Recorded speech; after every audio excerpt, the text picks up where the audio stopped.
My name is Emily, and you're listening to Daily English Talk, a calm place where we practice real, natural English together.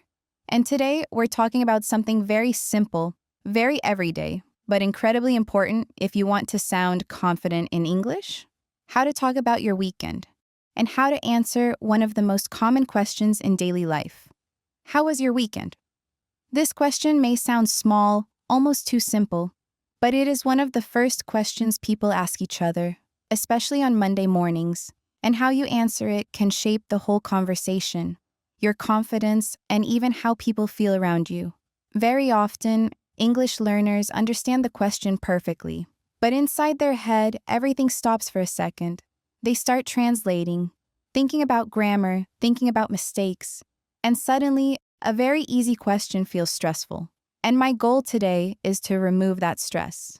I want you to feel that answering, "How was your weekend?" is not a test. It's not a performance, it's just a small human connection, a moment where someone shows interest in your life, even if it's just polite interest, and you can respond in a calm and simple way. Let's start with something important. In English culture, this question is often a conversation starter, not a deep question. So you don't need a deep answer, you don't need a long story, and you don't need to impress anyone. Sometimes people just want to be friendly, sometimes they want to open a conversation, and sometimes they ask out of habit.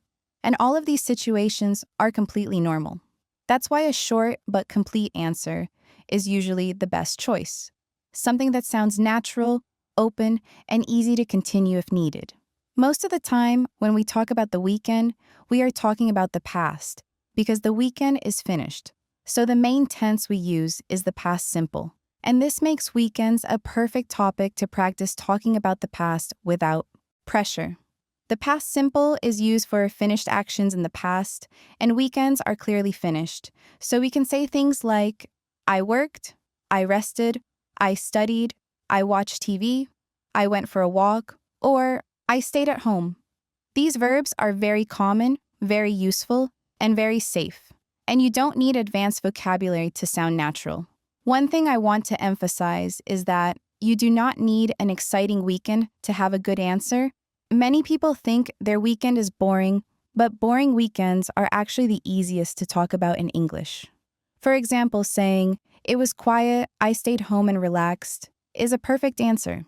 It sounds calm, natural, and completely normal. Let me share something personal with you. My weekends are often very simple. I don't travel every weekend. I don't go to parties all the time, and that's okay. Sometimes my weekend looks like this. On Saturday, I clean my apartment, I do laundry, I go to the grocery store, and on Sunday, I rest, read, and prepare for the week. And this is very easy to describe in English. I can say, "It was a productive weekend. I cleaned my place, did some shopping, and relaxed on Sunday." And this sounds natural and complete. Notice how I used one adjective, productive, and then listed a few actions. This is a very common and very useful structure. You can always start with, "It was," and then add an adjective, for example, "It was relaxing," "It was busy," "It was fun," "It was tiring," or "It was okay," and then explain why with one or two actions. English speakers often use soft adjectives and soft language. Instead of saying, "It was very good," they might say, "It was pretty good," or "It was quite nice." And these small words make your English sound more natural and less direct. Words like pretty, quite, kind of, and a bit are used all the time in spoken English, and weekends are a great place to practice them. For example, "It was pretty relaxing," "It was kind of busy," or "It was a bit tiring." And none of these sentences sound negative or strange. They sound honest and natural. Another very common and very useful phrase is, "I didn't do much." And I want you to remember this one, because native speakers use it all the time. When someone says, "I didn't do much," it usually means they stayed home, rested, or did simple things. And it does not sound lazy or bad. You can say, "I didn't do much, I just rested." Or, "I didn't do much, I stayed home and watched some shows." And this is a perfect answer. You can also say, "I mostly stayed home," or "I mostly relaxed." And the word mostly is very useful because it means not 100%, but mainly. Weekends are also a great time to practice negative sentences in the past simple. For example, I didn't go out, I didn't work, or I didn't have time to rest. And these sentences are very common in real conversations. For example, I didn't go out this weekend, I stayed in, or I didn't have much free time. And these sentences sound completely natural. Another important thing is time expressions. English speakers often organize their weekend story using simple time phrases like on Saturday, on Sunday, over the weekend, in the morning, or in the evening. For example, on Saturday, I met a friend, and on Sunday, I rested, or over the weekend, I worked and didn't have much time to relax. And these phrases help the listener follow your story easily. You don't need to speak fast. You don't need to say everything in one sentence. Natural English is often slow, clear, and simple. You can pause, you can think, and you can use short pauses. This makes your speech sound human, not robotic. Sometimes learners feel they must speak perfectly, but real conversations are not perfect. People repeat themselves, they correct themselves, and that is normal. If you forget a word, you can say it in a simpler way. English is very flexible, and communication is more important than perfection. Another very useful phrase is nothing special, for example. It was okay, nothing special. And this is very common in casual conversations. It does not mean your weekend was bad, it just means it was normal, and normal weekends are completely fine. We also often talk about feelings when we talk about weekends, not just actions. For example, I feel rested now. I'm a bit tired today, or I feel ready for the week, and these sentences connect the past with the present. For example, I had a busy weekend, so I'm a bit tired today. And notice how we use so to show a result. Connecting words like and, but, because, and so are extremely important for natural English, and weekends are a perfect topic to practice them. You can say, it was relaxing, but too short, or it was busy because I had work, or I rested a lot, so I feel good now. And all of these sentences sound very natural. I want you to notice that none of these sentences are complicated, but they are real. And that is the key to fluent English. Sometimes people will ask follow-up questions like, what did you do? Or did you have a good time? And if that happens, you can simply add one more detail. For example, yes, I met a friend, or I mostly stayed home and rested. And you don't need to say more unless you want to. Conversations are like a gentle exchange, not a presentation. You give a little, the other person gives a little, and it continues naturally. As we stay in this first part of the podcast, I want you to feel comfortable with the idea that talking about your weekend is not about grammar rules. It's about sharing a small piece of your life in simple English. Think about your last weekend right now. Maybe it was calm, maybe it was busy, maybe it was somewhere in between. And imagine answering the question in your head. You can start with, it was, choose one adjective, then add one or two actions, and that's enough. In the next part, we will continue this conversation. We will talk about telling slightly longer weekend stories, answering questions naturally, common mistakes learners make, and how to sound confident and relaxed when talking about the past in English. As we continue talking about weekends, I want you to feel more and more relaxed with this topic, because the more comfortable you are with simple everyday conversations, the more confident your English will become in general. Very often, learners focus only on big topics like work, travel, or serious discussions. But in real life, most conversations are built on small topics, and talking about your weekend is one of the most important small topics you can master. Now let's go a little deeper and talk about how to add more detail when you want to, without making your answer sound heavy or complicated. Sometimes the person you're talking to will be interested and ask a follow-up question like, what did you do? Or, did you do anything fun? And this is a good moment to practice expanding your answer just a little bit. You don't need to suddenly speak for 5 minutes. You can simply choose one moment from your weekend and talk about that. For example, you can say, On Saturday, I met a friend for coffee. Or on Sunday, I went for a long walk.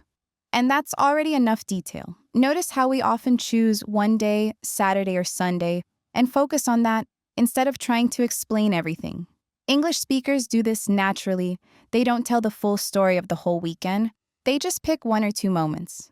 Another very useful way to continue is to talk about how something felt, not just what you did. For example, it was really nice to relax, or it felt good to spend time outside, or I was happy to rest after a busy week. And these sentences add emotion without adding complexity.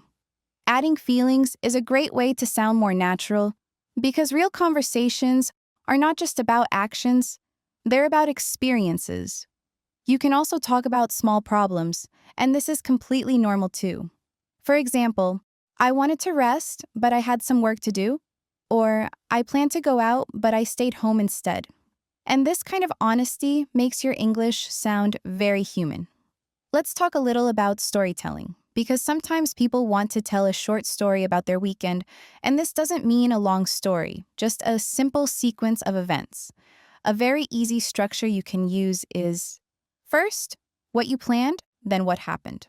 For example, I planned to clean my apartment, but I met a friend, so we went for a walk. And this sentence is simple, but it sounds like real life. You can also use words like first, then, and finally to organize your thoughts. For example, first, I did some shopping. Then I cooked dinner. And finally, I relaxed in the evening. And this structure is very clear and very common. Another useful thing to practice is asking the question back, because conversations are two-sided. After you answer, you can ask, "How about you?" or "What about your weekend?" And this shows interest and keeps the conversation going. This is especially useful at work or in social situations because it makes the interaction feel friendly and balanced. Now let's talk about common mistakes learners make when talking about their weekend, so you can avoid them without stress. One very common mistake is using the present tense instead of the past tense. For example, saying, "I go to the park," instead of, "I went to the park." Remember, if the weekend is finished, we use the past simple, even if it feels strange at first. Another common mistake is trying to translate directly from your native language, which can make sentences sound unnatural. Instead of translating, try to remember ready-made phrases like, "I didn't do much," "I took it easy," or "It was pretty relaxing," and use them as they are. Another mistake is thinking you need to sound interesting. But English conversations are not performances. They are exchanges. A simple, honest answer is always better than a complicated one you're not comfortable with.